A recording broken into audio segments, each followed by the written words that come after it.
Okey, sesiapa yang selalu pergi ke pasar akan sedarlah tentang ada berlaku perubahan-perubahan.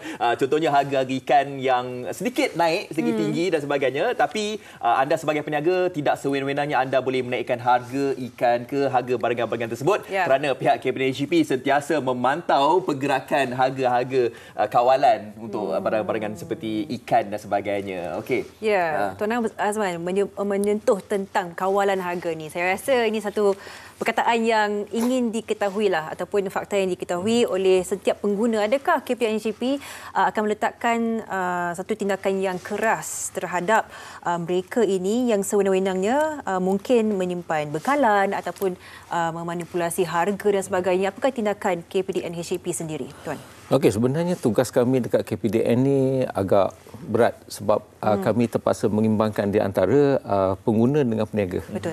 Dan kadang-kadang dari ironinya kalau kita nak kawal harga tersebut berdasarkan kepada kehendak pengguna, rendah harganya, tetapi jika bekalan itu tiada, itu juga tidak akan memberi apa-apa erti kepada rakyat kita.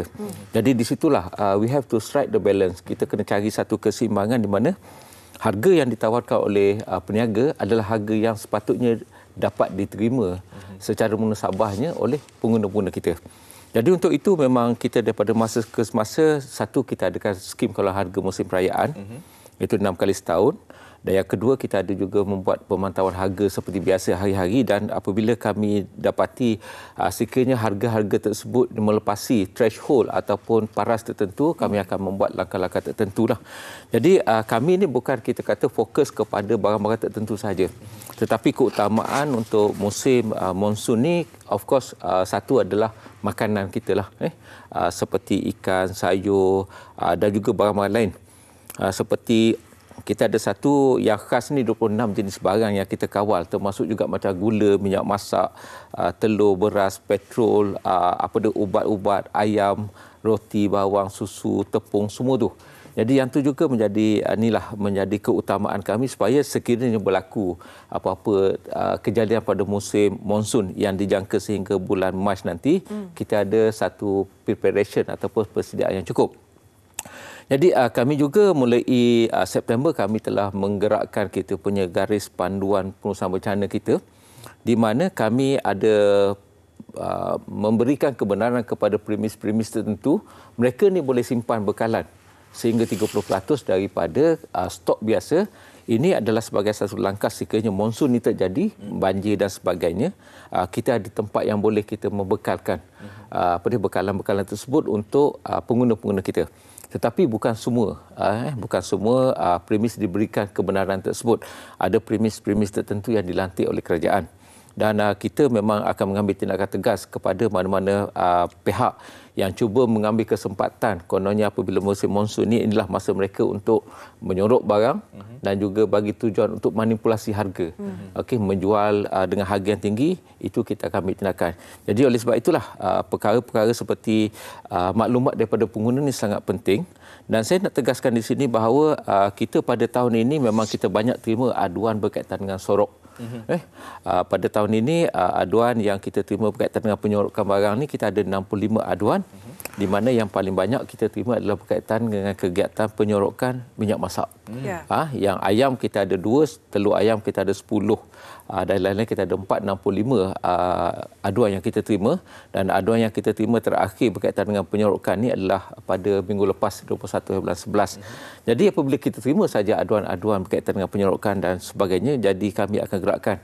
Jadi kita ada pasukan risik kita, dan kita ada juga membuat pemeriksaan secara penyamaran. Jadi oleh sebab itulah kita kata maklumat itu sangat penting daripada pengguna. Dan pengguna-pengguna juga perlu menyalurkan maklumat yang tepat supaya kita boleh ambil tindakan yang cepat. Dan peniaga, awas, mereka juga sebenarnya diperhatikan. Awas ya, awas. Awas. Anda diperhatikan. Yes, lebih lagi kepada peniaga lah kan yang sorok kan, tak nak jual dan sebagainya. Sebab ada berlaku, tahu, ada pembeli yang membeli telur tak sampai berapa minggu, tak tahu, bukan minggu, berapa hari, telur tu dah jadi busuk tak mungkin lah kan. Dia beli satu tray tu tiba-tiba busuk dan sebagainya. Mungkin tak beretika kan? Tak beretika kan. Jadi peniaga janganlah bersifat macam tu kan. Okey, kita nak tanyalah tentang kesiapsiagaan pihak KPDHP kan dalam nak memastikan keperluan harian kita ni sentiasa mencukupi? Bagaimana peranan KPD SGP? Okey, kita yang pertama saya rasa minggu lepas pun kita dah adakan sesi engagement. Semalam pun kita ada. Semalam kita dengan industri yang membekalkan minyak masak. Hari ini kita dengan industri yang membekalkan telur dan juga ayam. Minggu lepas ikan, sayur dan sebagainya. Jadi industri ataupun sesi-sesi libat urus ini ataupun yang kita panggil engagement ni adalah untuk kita mendapatkan maklumat-maklumat yang tepat dan juga sahih tentang apa sebenarnya yang berlaku sekarang daripada sudut pandang mereka. Jadi daripada apa yang kita dapati daripada kesemua pihak yang terlibat dengan kita ni, termasuk juga agensi-agensi kerajaan, mereka memberi jaminan bahawa benda tu cukup, bekalan tu insya-Allah cukup, tetapi tidaklah seperti banyak ataupun kuantitinya melimpah seperti sedia, seperti biasa. Benda tu ada, cukup insya-Allah, tapi tidak banyak seperti sekarang lah. Itu maksudnya. Tapi maknanya jaminan daripada pihak-pihak ini adalah sekiranya rakyat mengamalkan pembelian yang biasa, tidak panik, beli secara berhemah, insya-Allah tidak ada masalah yang besar lah pada negara kita. Baik, Tuan Azman, lepas ini kita akan berborak tentang kesiapsiagaan para nelayan untuk menghadapi isu bekalan ini ketika musim monsun. Tetapi dari pihak KPDN HCP sendiri, selain barang keperluan yang kering, antara makanan laut jugalah, adakah yang menjadi di bawah penjagaan ataupun pemantauan KPDN HCP sendiri? Bagaimana? Ya, kita ada sebabnya contohnya macam ikan. Kita ada kawal dan kita ada memantau lah. Antara yang kita pantau sekarang adalah ikan kembung, ikan pelaling, selayang, ikan cencaru dan beberapa jenis kategori ikan rakyat. Dan hal ini juga telah diperkukuhkan dengan kerjasama kita dengan LKIM, yang mana mereka juga membekalkan ikan-ikan segar beku melalui Q-Fish. Jadi benda ni kita haraplah, kita harap dengan data-data yang kita ada, dengan kerjasama daripada pihak-pihak ini, insya-Allah tidak ada masalah yang besar lah berkaitan dengan perkara tersebut, insya-Allah. Okey, baik. Yang terakhir sekali lah, mungkin Tuan boleh kongsikan apa mungkin saranan ke ataupun mungkin langkah-langkah yang harus dilakukan, bukan saja untuk peniaga, malahan kita ni sebagai pengguna dalam untuk kita nak menghadapi monsun timur laut ni, agar kita sentiasa dapat stok ni lah. Sebab ada yang kata kita kena catu juga. Beli ni ingat orang lain juga. Sebab ketika monsun timur laut ni, bagaimana Tuan? Okey, yang pertama kepada peniaga ni mustahak untuk kita pesan. Peniaga ni, ini tanggungjawab kita bersama. Jadi jangan mengambil kesempatan di atas kesempitan pengguna, rakyat kita yang terbeban ni dengan cuba untuk mengambil keuntungan yang tidak menasabah, menaikkan harga yang sebenar-benarnya. Jadi kita ingat, kita akan ambil tindakan. Yang kedua, peniaga juga perlu memastikan mereka membekalkan bekalan yang cukup kepada pengguna-pengguna setempat. Jadi kalau ada barang yang mereka jual tu adalah barang harga terkawal, juallah ikut harga yang ditetapkan. Jangan jual lebih daripada harga yang kita tetapkan, kerana itu menjadi satu kesalahan. Kepada pengguna, saya rasa kena utamakan keperluan berbanding dengan kehendak lah. Dan saya pernah juga menggunakan perkataan jangan ada selfish buying. Maksudnya jangan kita beli, kita nak simpan stok sehingga menyusahkan dan menyebabkan panic buying.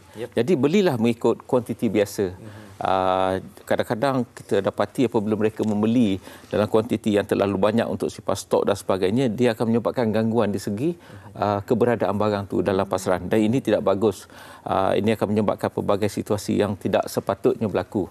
Jadi berkuasa tersebut kita kena elakkanlah. Jadi berdasarkan apa yang kita cakap tadi, komitmen daripada agensi kerajaan, komitmen daripada industri, insya-Allah sekiranya pengguna dan juga peniaga semua memainkan peranan masing-masing, bekalan untuk musim monsun kita sehingga Mac nanti tidak ada masalah, insya-Allah. Kita harapnya begitu.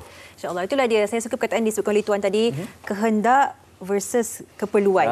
Bagi semualah, setiap bagi pengguna ke, pembekal ke, tolonglah kita fikir tentang orang lain juga dan bukan sekadar keuntungan diri sendiri. Ya, tak naklah ada isu-isu mak ayah kat kampung tanya, Sofia, boleh tak tolong belikan mak telur? Dekat kampung ni tak ada telur dah. Kita tak mau habis kat pasar tu buat balik. Tak ada isu macam tu. Tak Tapi boleh. teringat panic buying tu masa nak PKP kan. Jangan risau, kita dah bukan nak PKP apa semua kan. Jangan ada panic buying dan sebagainya. Okey, kita nak berhenti berehat. Terima kasih juga diucapkan kepada tetamu kita, Tuan Azman Adam, Ketua Pengarah Penguatkuasa Kabinet HDP kerana menerangkan kepada kita tentang isu yang pertama tadi, tentang isu sorok tu dan juga pemantauan tentang harga ketika musim Timor Laut ni bekalan cukup ataupun tidak. Kita nak berhenti berehat dan kembali lepas ini di Malaysia Hari Ini.